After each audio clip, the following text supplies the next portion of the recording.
So in the last class on cryptography, we saw how RSA public key system works.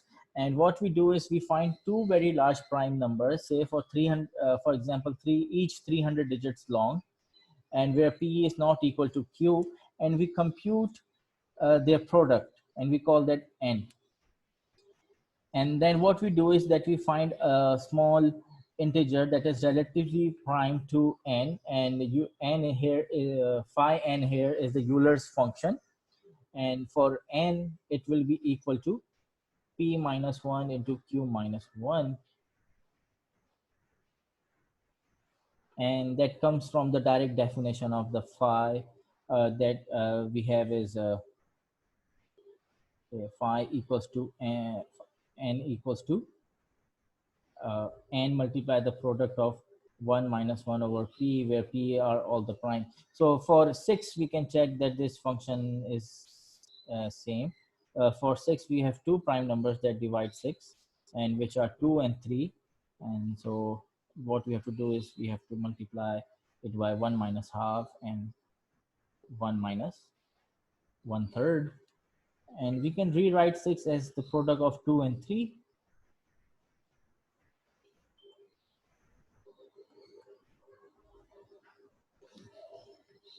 And here you can see that if we multiply 2 here and 3 here, what we actually get is 2 minus 1 and 3 minus 1. So it will be 2 minus 2 over 2, which is 1. So we get 2 minus 1. And here it will be 3 minus 3 over 3, which is 1. And we can say that this is p minus 1 and this is q minus 1. So if if n is a product of two prime numbers, then phi n can be shortened down to p minus 1 and q minus 1. And what we do in RSA, that then we find the multiplicative inverse of e in phi n, and you can use the extended Euclidean algorithm or extended Euclidean algorithm to find that. But what we have as a direct consequence is that whenever we multiply d and e, we get an answer that is congruent to 1 in mod phi n. Then we publish our public key and we keep our secret key secret. And in the end, what we get is, to encrypt any function, we raise the plain text to the power e, and to decrypt any ciphertext, we raise it to the power d in mod n, and we get the ciphertext back.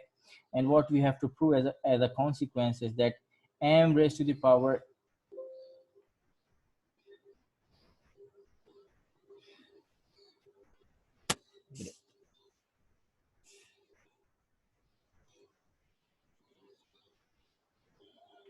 and what we have to prove as a consequence is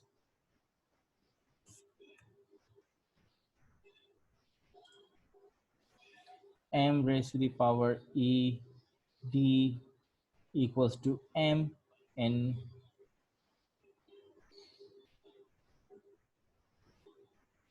mod n. So that's what you have to prove, that MED is congruent to M in mod n.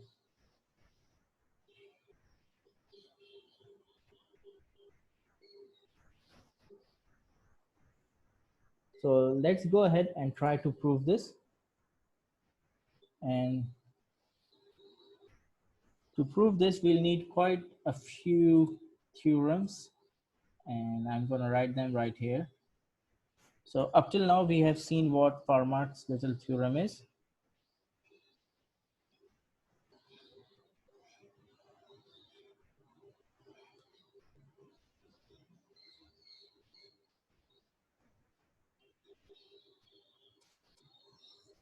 And what Fermat's little theorem says is that a for any integer a raised to the power p minus 1, it's congruent to 1 in mod p. So we will be using this quite frequently or soon. So just keep this in mind, that whenever an integer a is raised to the any power p minus 1, is congruent to 1 in mod p, where p is prime. And what we have when we are using RSA is that E and D are multiplicative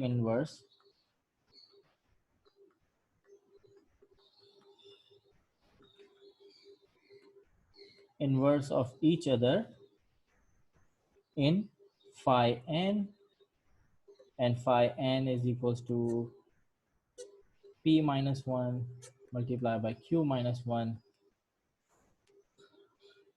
So we can very well say that ED is congruent to 1 in mod p minus 1 and q minus 1.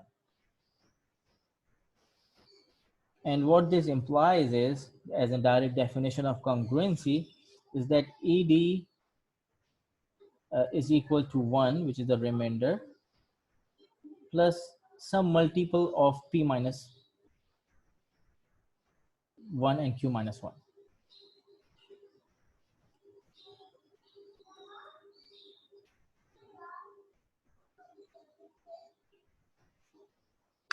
So for now, what we will try to prove is that m raised to the power ed is congruent to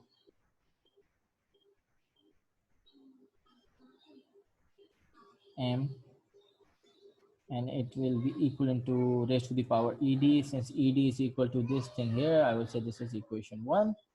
I will say 1 plus k p minus 1 q minus 1 in mod p,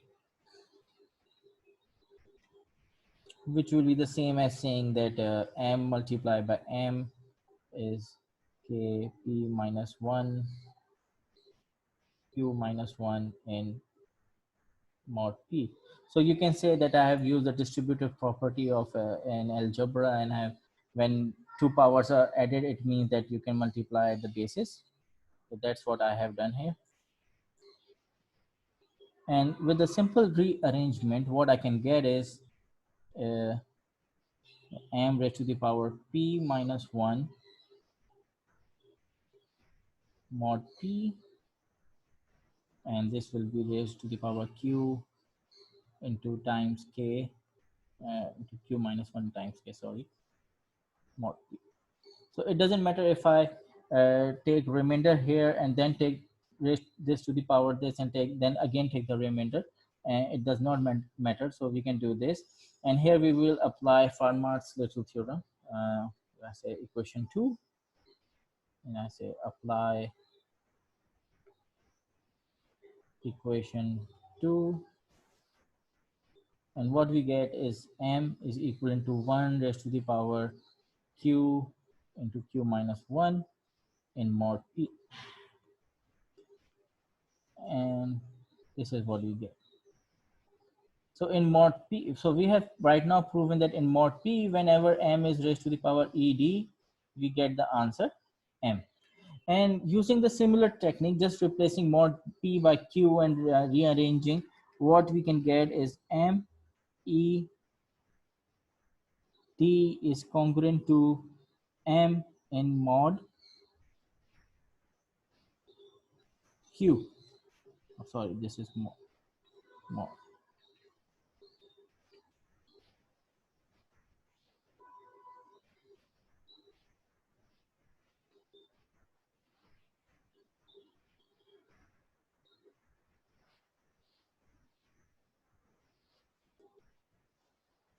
So we have two equations here. I will change the ink color now.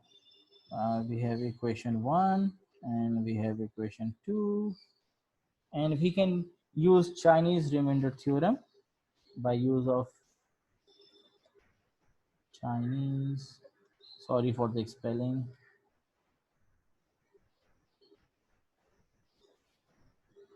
remainder theorem.